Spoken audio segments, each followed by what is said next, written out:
Hello বন্ধুরা, কেমন আছেন সবাই? আশা করি সবাই ভালো আছেন। আজকে অন্য ধরনের মুভির এক্সপ্লেনেশন নিয়ে হাজির হয়েছি, যেটা কিনা সমাজের নিম্নবিত্ত ফ্যামিলি থেকে উঠে আসা এক নামকরা অস্ত্র ব্যবসায়ীর গল্প।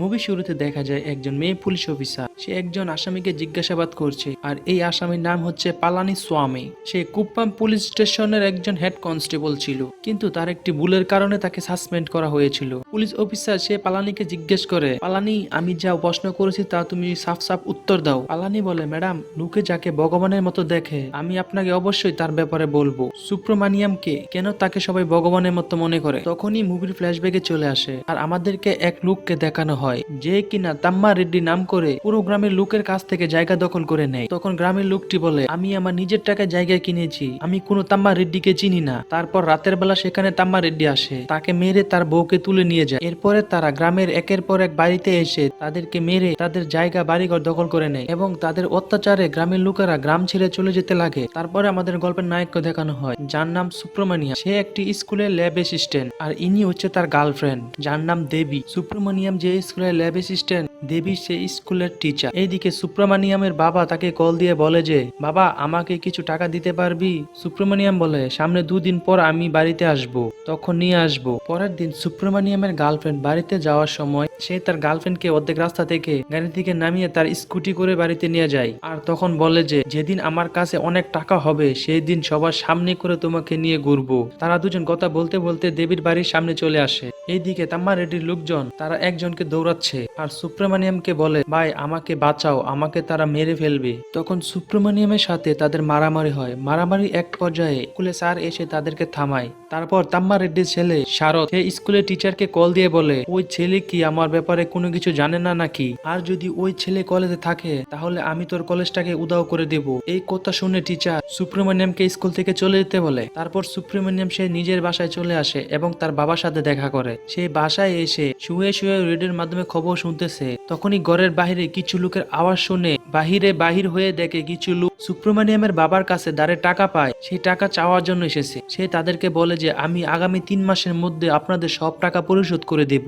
রাতে সুব্রমণিয়ামের বাবা সুব্রমণিয়ামের কাছে এসে বলে, আমি আগের জন্মে এমন কোন পাপ করেছি যে কারণে আমাকে তোর মতো ছেলের বাপ বানিয়েছে, আর কি এমন পণ্যের কাজ করেছি যে ভগবান তোর মতো ছেলে আমাকে দিয়েছে। সুব্রমণিয়াম সে তার বাবার মুখে এসব কথা শুনে সে অনেক কান্না করে এবং সে বাহিরে গিয়ে তার বাবার বুকে শুয়ে থাকে। পরের দিন সুব্রমণিয়াম আবার শহরে চলে আসে, আর বসে বসে চিন্তা করে বাবার এই ধারের টাকা কিভাবে পরিশোধ করব। তখনই দেবী সেখানে আসে। সে তার হাতের বালা দিয়ে বলে, এটা দিয়ে কোনো একটা ব্যবসা করো। কিন্তু সুব্রমণিয়াম তার হাতের বালা দুটো নেয়নি। এরপর আমাদের পালানিকে দেখায়, সে সুব্রমণিয়ামকে নিয়ে একটি মৃত ব্যক্তির বাড়িতে যায়। পালানি মূলত সে একটি পিস্তল চুরি করতে যায়। পালানি সে সুব্রমণিয়ামকে বলে, এই পিস্তলের জন্য আমি আজকে পুলিশের হেড কনস্টেবল থেকে সাসপেন্ড হয়েছি। যখন পালানি বলে এটার দাম 500 রুপি, তখন সুব্রমণিয়াম চিন্তা করে জিনিসপত্রের দাম 50 রুপি আর কাজের জন্য 10 রুপি। তখনই সেই পালানিকে বলে, আমরা এই অস্ত্র ব্যবসা করব, আর বলে যে মানুষ দুনিয়াতে ক্ষমতা দেখানোর জন্য সবাই অস্ত্র ব্যবহার করে। তারপর পালানি আর সুব্রমণিয়াম দুজনই ডিসিশন নেয় যে তারা এই অস্ত্র ব্যবসা করবে, কারণ আমাদের দুজনেরই টাকার খুব প্রয়োজন।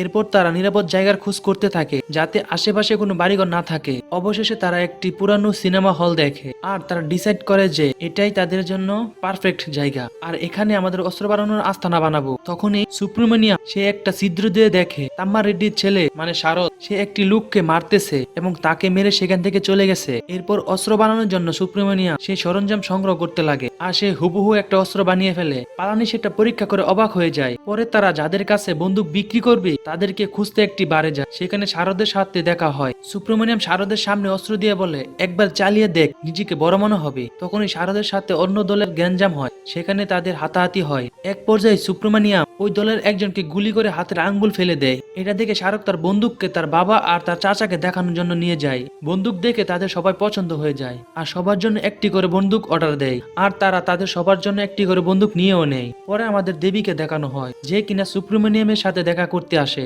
সুব্রমণিয়াম তাকে অস্ত্র দেখে বলে, আমি একটি খারাপ কাজ করি, আমি বন্দুক বানাই। কিন্তু দেবী বলে, কে বলেছে তুমি খারাপ কাজ করো? এই দুনিয়াতে ভালোভাবে চলাফেরা করলে মানুষ কোনো গুরুত্ব দেয় না। এখন আমার মতে এটা কোনো খারাপ কাজ না, এটা একটা ভালো কাজ। পরের দিশে সুব্রমণিয়াম অন্য এক ব্যবসায়ীর সাথে কথা বলে এবং বন্দুকের অর্ডার নেয়। তাকেও ঠিকমতো বন্দুক পৌঁছে দেয়। এরপর থেকে সুপ্রিমানিয়ামকে দেখে সবাই ভয় পেতে থাকে আর তাকে দেখে গাড়ি আস্তে আস্তে চালিয়ে যায়। এইদিকে আমরা মুভির শুরুতে যাদেরকে দেখি তাদের আবার দেখানো হয়। পুলিশ অফিসার পালানিকে বলে সুপ্রিমানিয়াম অস্ত্র বিক্রি করে, গুন্ডামি করে, সে কিভাবে গ্রামের ভগবান হয় এটা আমার মাথায় আসতেছে না। পালানি বলে, ম্যাডাম আমরা শুধু বিজনেস করি, কোনো খুন খারাপি করি না। এরপরে তাম্মা রেড্ডির লোকেরা তারা হাতে বন্দুক পেয়ে আগে থেকে আরো বেশি খুন খারাপি করতে লাগে। তারপর তাম্মা রেড্ডির কাছে এক লোক এসে বলে আমরা কেস হেরে গেছি, আর এটা কিসের কেসের কথা বলতেছে তা আমরা পরে জানতে পারবো। এই কথা শুনে তাম্মা রেড্ডির ভাই উকিলকে মারতে যায়। যে উকিল তাদের কেস হারিয়েছে সেখানে গিয়ে দেখে আগে গলায় দড়ি দিয়ে উকিল মারা যায়। এদিকে সুপ্রিমোনিয়াম সে তার আস্তানায় বন্দুক বানাতে ব্যস্ত থাকে।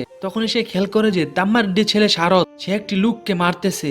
সে যখন আরেকটু ভালো করে খেয়াল করে দেখে যে এই লোকটা আর কেউ না, সেটা তার বাবা। আর সেখানে সেই লেভেলে মারামারি হয়। সেই মারামারিতে শারদের পায়ের শিরা কেটে ফেলে। আর সুপ্রিমোনিয়াম সে তার বাবার কাছে জানতে চায় তারা তাকে কিসের জন্য মারতে এসেছে। তখন তার বাবা বলে যে আমি তোর মায়ের জমানো টাকা আর তোর কাছ থেকে কিছু কিছু টাকা নিয়ে জমিয়ে একটি জমি কিনেছি, কিন্তু সেই জমি তাম্মা রেড্ডি লোকেরা দখল করে নেয়। যখন আমি কেস করব ভাবছি তখন উকিল সাহেব আমাকে বলে তাম্মা রেড্ডির বিরুদ্ধে কেস জিতলে অনেক টাকার খরচ হবে, আর আমি গ্রামের লোকদের কাছ থেকে অনেক টাকা ঋণ নিয়ে কেস জিতে যাই, কিন্তু তাদেরকে জমি না দেওয়াতে তারা আমাকে মেরে ফেলতে চাইছে। অন্যদিকে তাম্মা রেড্ডি তার ছেলেকে দেখতে হাসপাতালে যায়। সেখানে গিয়ে জানতে পারে যে তার ছেলেকে সুপ্রিমানিয়াম মেরেছে। তখনই তারা তাকে মারতে তাদের গ্রামে যায়। সেখানে সারা গ্রামে ছড়িয়ে পড়ে যে তাম্মা রেড্ডি ছেলে শারদ রেড্ডিকে রাতে কে যেন মেরেছে।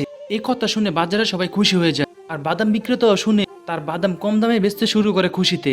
তখনই তাম্মা রেড্ডির ভাই সেই বাদাম বিক্রেতার কাছে আসে, তাকে মারতেছে আর বলে যে আমার বাতিজার গায়ে হাত উঠান, সেই সুপ্রিমোনিয়াম কোথায়। তখনই তাদের এক লোক কোথা থেকে একজনকে ধরে নিয়ে আসে আর তাকে নারকেল দিয়ে মাথায় মারতেছে আর বলতেছে সুপ্রিমোনিয়াম কোথায়। যখনই লোকটি পালিয়ে যাওয়ার জন্য দৌড় দেয় ঠিক তখনই একটি গাড়ির আড়াল থেকে তাদের একজনকে মেরে দেহ থেকে মাথা আগলা করে ফেলে আর সেখানে থাকা সবাইকে মেরে ফেলে। আর সেখানে থাকা তাম্মা রেড্ডির ভাইকেও ত্রিশূলের আঘাতে মেরে ফেলে।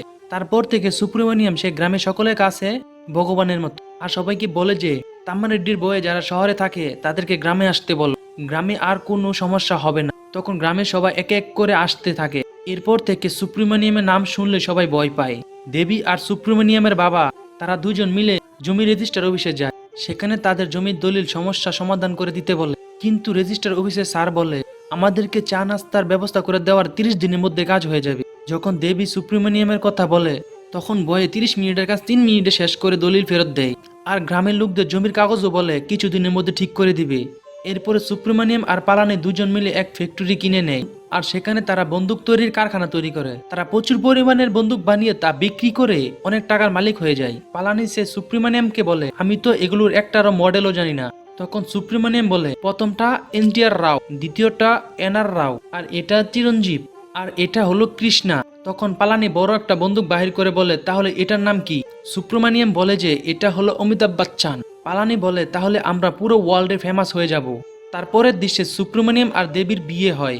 তাদের সাংসারিক জীবন ভালোই চলতেছে। একদিন পালানি সুপ্রিমোনিয়ামকে বলে বোম্বাই থেকে একটি চিঠি এসেছে, আর বলে এই নকশার বন্দুকটি আমাদের কাছে অর্ডার করে। পালানি বলে তুই কি বানাতে পারবি এটা।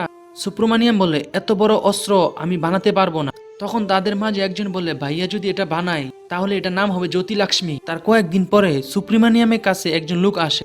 সে বলে কৃষ্ণগিরি এলাকাতে কয়েকদিন পর ইলেকশন হবে, আমাদের গ্যাং বড় করার জন্য কিছু বন্দুক লাগবে। পালানি বলে আপনার কোন ধরনের বন্দুক চাই। পালানি একে একে বলতে শুরু করে, আর ওই লোকটি বলে আমাদের কৃষ্ণা বন্দুকটি লাগবে, এটা আমাদেরকে এক ট্রাক লুট করে দিও।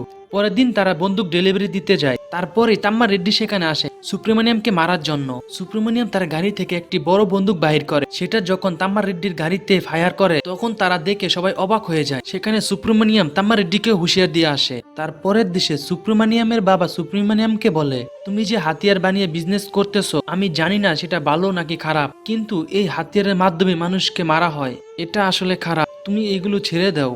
সে একটু চিন্তা করে বলে যে ঠিক আছে এগুলো বানানো ছেড়ে দেব। এইদিকে পুলিশ অফিসার সেই সুপ্রিমোনিয়ামকে ধরার জন্য কোনো একটা ক্লু খুঁজতেছে, আর অন্যদিকে সুপ্রিমোনিয়াম এগুলো সারার জন্য পূজা করতেছে। পুজোর মাঝে পালানির কাছে খবর আসে যে পুলিশ অফিসার তাদের ফ্যাক্টরি আর বাড়ি সার্চ করতে আসতেছে।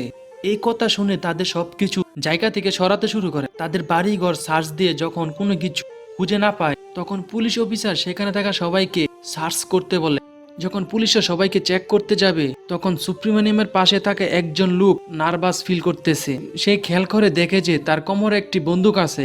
তখনই সুব্রমণিয়াম তার কোমর থেকে বন্দুকটি নিয়ে নিজের কোমরে আনে আর পুলিশের সামনে বাইর করে দেয়। তখন তাকে অ্যারেস্ট করে নিয়ে যায় গাড়িতে করে। যখন সুব্রমণিয়ামকে কিছু দূর যাওয়ার পর গাড়ি থেমে যায়, তখন পুলিশ অফিসার সে কনস্টেবলকে বলে কি হয়েছে। তখন বলে ম্যাডাম গাড়ির সামনে এক চুল পরিমাণও যাবে না, যদি গাড়ি সামনে যায় তাহলে অনেক লাশের উপর দিয়ে যেতে হবে। আর বলে ম্যাডাম যতক্ষণ না সুব্রমণিয়াম তাদেরকে বলবে ততক্ষণ তারা এভাবে থাকবে। তখন পুলিশ অফিসার ম্যাডাম সুব্রমণিয়ামকে বলে এখানে যদি কোনো রক্তাক্ত হয় তাহলে এর জন্য তুমি দায়ী। এরপরে সুব্রমণিয়াম তাদেরকে রাস্তা থেকে সরতে বলে, পরে সবাই রাস্তা ছেড়ে দেয় আর গ্রামের লোকজন পুরো পুলিশ স্টেশন ব্লক করে ফেলে। এরপরে মুভির ফ্ল্যাশব্যাক শেষ করে বর্তমানে চলে আসে। পালানি পুলিশ অফিসার ম্যাডামকে বলে ম্যাডাম সুব্রমণিয়াম কোথায় আছে বলে দিন প্লিজ, আপনি যদি না বলেন তাহলে গ্রামের লোকদের প্রাণ অনেক বিপর্যয়ে রয়েছে। এরপর পুলিশ অফিসার ম্যাডাম পালানিকে ছেড়ে দেয়। পালানি সে তাদের ফ্যাক্টরিতে এসে সে তাদের সবাইকে কল দিয়ে সুব্রমণিয়ামের কথা বলে। পালানি যাদের কল দিয়েছে তারা রাজ্যের সব থেকে বড় বড় গ্যাংস্টাররা তারা হোম মিনিস্টারের ফ্যামিলিকে কিডন্যাপ করে নেয়। পরে যার ফলে পুলিশ অফিসাররা বাধ্য হয়ে সুব্রমণিয়ামকে বয়ে ছেড়ে দেয়। অন্যদিকে পুলিশ কনস্টেবল তাম্মা রেড্ডিকে কল দিয়ে বলে সুব্রমণিয়ামকে জেল থেকে ছেড়ে দেওয়া হয়েছে, কারণ তার লোকেরা হোম মিনিস্টার স্যারের ফ্যামিলিকে আটকে রেখেছে। এইদিকে তাম্মা রেড্ডি তার লোকজন নিয়ে গ্রামে চলে আসে। তখন গ্রামের লোকজন পুজো করতেছে। তাম্মা রেড্ডির লোকেরা সেখানে থাকা সবাইকে গুলি করে চাকু দিয়ে সবাইকে মেরে ফেলে আর সুব্রমণিয়ামের বাবাকে কাটা তারে বেড়া দিয়ে পেঁচিয়ে তাকেও মেরে ফেলে। তখনই সুব্রমণিয়াম ও তার লোকজন এসে দেখে সেখানে থাকা সবাইকে মেরে ফেলেছে আর সেখানে তার বাবাকেও দেখতে পায়, তারা তার বাবাকেও মেরে ফেলেছে। পরে সুব্রমণিয়াম তার বন্দুক ফ্যাক্টরিতে এসে মন খারাপ করে বসে থাকে